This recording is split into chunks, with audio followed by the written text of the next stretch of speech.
yangu itakuwa official 300 milioni 300. Yani hapo ananichukua mimi, lakini ndo sifui babu. Yani atafua mwenyewe babu. Yani ategemea nyoe mimi nifanye kazi za ndani mimi au sijeli. Mimi sifanyi kazi. Anaona makucha yangu haya, nitamvuta nayo. Yani milioni 300 haufui, hauoshi vyombo. Kwa kipi sasa special ambacho unacho kingine bibi wewe? I'm beautiful. Mimi mahali yangu itakuwa official 300 milioni 300. Yani hapo ananichukua mimi, lakini ndo sifui babu. Yani atafua mwenyewe babu. Yani ategemea nyoe mimi nifanye kazi za ndani mimi au sijeli. Mimi sifanyi kazi. Anaona makucha yangu haya, nitamvuta nayo. Yani milioni 300 haufui, hauoshi vyombo. Kwa kipi sasa special ambacho unacho kingine bibi wewe? I'm beautiful. Salamu kwa wale wote wanaonitazama.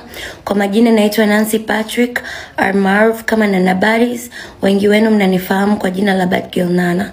Hapa mbele yenu nimekuja kukanusha maneno ambayo niliwahi kuyaongea kwenye interviews mbalimbali kipindi najitafuta kwenye soko la video vixen, na kusema kuwa mahali yangu itakuwa milioni 300. Wengi wenu wameninukuu vibaya, wakanitukana, wakanisema vibaya, lakini mimi nilikuwa nafanya kama matani, nilikuwa natengeneza content ya kujitafuta na mimi kwenye soko la sanaa.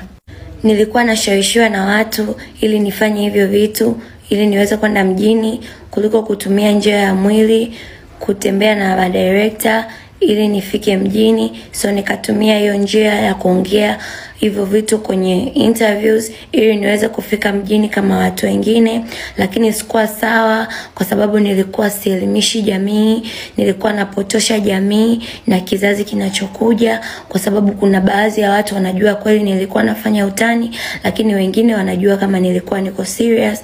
Kwa nipo hapa kuomba radhi kwa yale maneno yote nilikuwa nayaongea sio ya kweli. Niko hapa kukanusha, naombeni mnisamee kama kuna mtu nilimkwaza kwa nia yoyote ile. Sikuwa na nia mbaya, nilikuwa najitafuta na mimi niweze kupata videos ili niweze kukwamua maisha yangu, nipate na matangazo ili niweze kuendeleza sanaa yangu.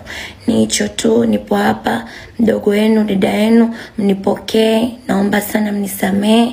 Siwezi tena kuongea maneno kama hayo, na kama kuna interviews ambazo zinanionyesha nikiongea hivyo vitu, nilikuwa naomba sana mzifute hizo video zangu. Sihitaji kuwa kwenye hizo scenario tena.